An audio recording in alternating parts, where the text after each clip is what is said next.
আপনাদেরকে একটা ঘটনা শুনি, হ্যাঁ শুনবেন?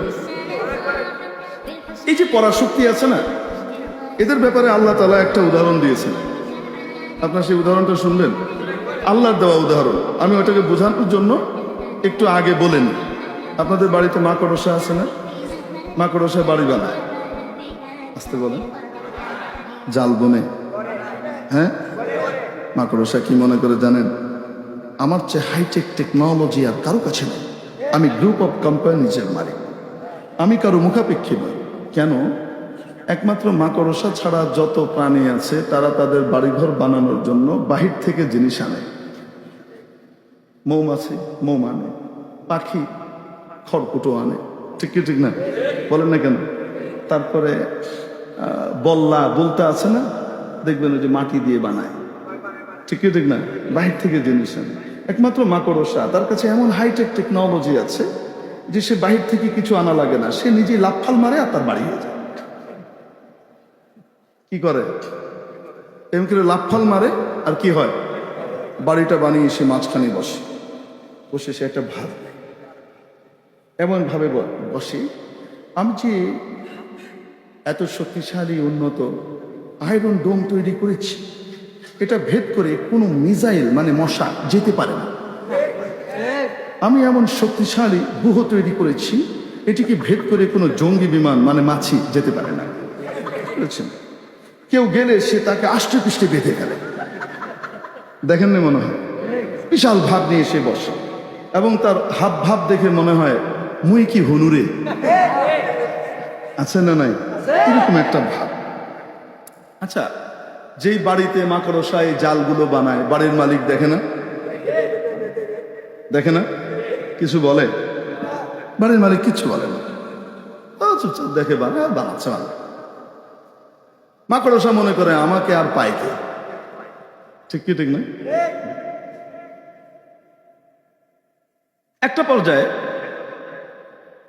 যখন নাকি বাড়ির মালিকের বাসায় মেহমান আসার সময় হয়, কি আসার সময় হয়, তখন বাড়ির মালিক সব আবর্জনা পরিষ্কার করে ঘরটাকে পরিপাটি করে। নিচে পরিপাটি করার সাথে সাথে নজরটা উপরেও যায়, ঠিক কি ঠিক না? মাকড়সা তো নিচে বানায় না, আসমানে বানায়, সে বিশাল ব্যাপার সেবারটা। তো বাড়ির মালিক সব পরিষ্কার করে যখন নাকি মাকড়সার আর বিশাল আয়রন ডোম এর যে বিশাল পরাশক্তিওয়ালা বাড়ি যেটা সে বানিয়েছে, যেটা নিয়ে তার মহাগর্ব, ওটা ধ্বংস করার জন্যে যখন তার সময় আসে, তখন বাড়ির মালিক ঢাকা ক্যান্টনমেন্টে সেনাপ্রধানকে ফোন দেন এবং বলেন আপনার ট্যাঙ্ক রেজিমেন্ট থেকে একটা ট্যাঙ্ক এখানে পাঠান। এরকম মেশিন গান আনান, আপনি রাইফেল আনেন, রিভলভার আনেন, নিজের পক্ষে একটা ককটেলের ব্যবস্থা তো করেন নাকি না? আচ্ছা, মোটা বরাক বাঁশ, লাঠি, রামদা আনা হয়, কি নেয় হাতে? কি নেয়? ঝাড়ু নেয়। তাও কোন ঝাড়ু? শলার ঝাড়ু নেয় না, তুলতুলে ফুলের ঝাড়ু, ঠিক কি ঠিক না? নরম কোমল ঝাড়ু, ওটাকে নিয়ে ইয়াজরে বাড়ি মারে। কি করে? আস্তে করে একটা ডলা, ঠিক কি ঠিক না? ডলা দেওয়ার সাথে সাথে মাকড়সার এই পরাশক্তির অহংকারের বাড়ি আছে না নাই? এবং জনাব বলা মাকড়সা নিজের প্রাণ বাঁচানোর জন্য উপর থেকে প্যারাশুট জাম্প করে, সাই দেখেননি মনে হয়? জাম্প করে নিচে পড়ে দৌড় মারে, বাংকারে আশ্রয় নেয়। বাংকার মানে হলো ওই আপনার ওয়ার্ডরোবের চিপা, খাটের তলা, স্ত্রীর আলমারির পায়া, তারপরে বা ইঁদুরের গর্ত, এটা হলো তার বাংকার, ঠিক কি ঠিক না? বাড়ির মালিক অনেক সময় পালিয়ে যেতে দেখেও কিছু বলে না, যাক বেচারা বাড়ি ঘর গেছে, আর বাদ দিলাম, কিছু করার দরকার নেই। মাঝে মাঝে বাড়ির মালিকের মেজাজ খুব খারাপ হলে তখন ঝাঁটাটা দিয়ে বাড়ি একটা মারে। জনাব পরাশক্তি মাকড়সার পেটের সাদা পেটা ফোটা বের হয়ে সব শেষ হয়ে যায়, ঠিক কি ঠিক না?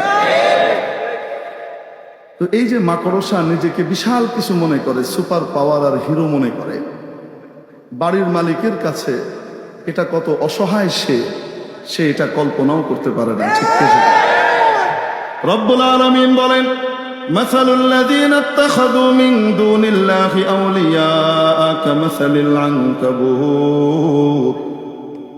আল্লাহকে বাইপাস করে, আল্লাহকে বাদ দিয়ে যে সকল পরাশক্তি আর মহাশক্তিদেরকে তোমরা দেখো, এদের উদাহরণ হলো মাকড়সার মতো।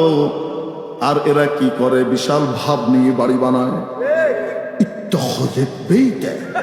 আল্লাহ তাআলা এমন ভাব নিয়ে বলতেছেন যেমন ভাবে ও ভাব নেয়। সে কি করে? ইত্তাখাযাত বাইতা, বানা বাইতা কয় নাই। ইত্তিখাজের ভিতরে আলাদা এক স্পেশাল অর্থ আছে। সে একটা বিশাল বাড়ি বানায়, অথচ ইন্না আওহানাল বুয়ুতি লাবাইতুল আনকাবুত। পৃথিবীতে যদি অতি দুর্বলতম কারো ঘর থাকে সেটা হলো মাকড়সা। তার চেয়ে দুর্বল বাড়ি আর কারো নাই। লাউ কানু ইয়ালামুন, হায় যদি ওরা একটু বুঝতো। ওরা তো বুঝে না, ওরা তো নিজের শক্তিমত্তার গর্বে আর অহংকারে চুর হয়ে থাকে। ঠিক কি ঠিক না? মেরে মুখতারাম দোস্ত, আজিজ ও বুজুর্গ, বুঝে থাকলে বলেন, বর্তমান যুগে অ্যাটমিক পাওয়ারের অধিকারী, অ্যাটম বোমের মালিকানা যাদের আছে, হাইপারসনিক মিসাইল আছে, এটা আছে আর ওটা আছে, কত কিছু আছে, এই সব কিছু নিয়ে যারা বড়াই করে অথচ আল্লাহকে মানে না, এদের প্রত্যেকের উদাহরণ মাবুদ দিয়েছেন এক একটা মাকড়সার মতো। ঠিক কি ঠিক না? বুঝে থাকলে বলেন, আটলান্টিকের ওই পারের আমেরিকা একটা, আসতে বলেন কি, এই পারে তার ব্রিটেন আরেকটা, ফ্রান্স আরেকটা, এদের অবৈধ সন্তান ইসরায়েল আরেকটা, আসতে বলেন ঠিক কিনা? আপনারা জানেন এরা গোটা পৃথিবীব্যাপী জাল বনে রেখেছে, কোনোভাবেই কাউকে মুক্ত হতে দেয় না, স্বাধীন হতে দেয় না। ঠিক কি ঠিক না? স্বাধীন সিদ্ধান্ত নিতেই দেয় না, যেখানে সেখানে নাক গলায়। নাকি দেখেন নাই? এখন আসেন তো দেখি, এই যে মাকড়সাগুলো, এদের মহাশক্তি আর পরাশক্তি নিয়ে মেতে উঠেছে। এই জমি, এই সবগুলো শক্তি তো তৈরি করেছে এই জমিনে। ঠিক কি ঠিক না? এই জমিনটা কার? আসতে বলেন, এই জমিনের মালিককে? লিল্লাহি মুলকুস সামাওয়াতি ওয়াল আরদ। আসমান সমূহ এবং জমিনের মালিকানা কর্তৃত্ব একমাত্র কার? জমিনের মালিক। আপনারা জানেন বাড়ির মালিকের বাসায় যখন নাকি মেহমান আসার সময় হয়, কি আসার সময় হয়? মেহমান যখন আসে তখন বাড়ির মালিক কি করে? আরে মনে নাই, মনে হয়, আরে মুরব্বীরা আসছে, মাকড়সারা আসে নাই, নেককার মানুষরা আসছে, আল্লাহওয়ালারা আসছে, আল্লাহর ঝাড়ুরা আসছে। ঠিক কি ঠিক না?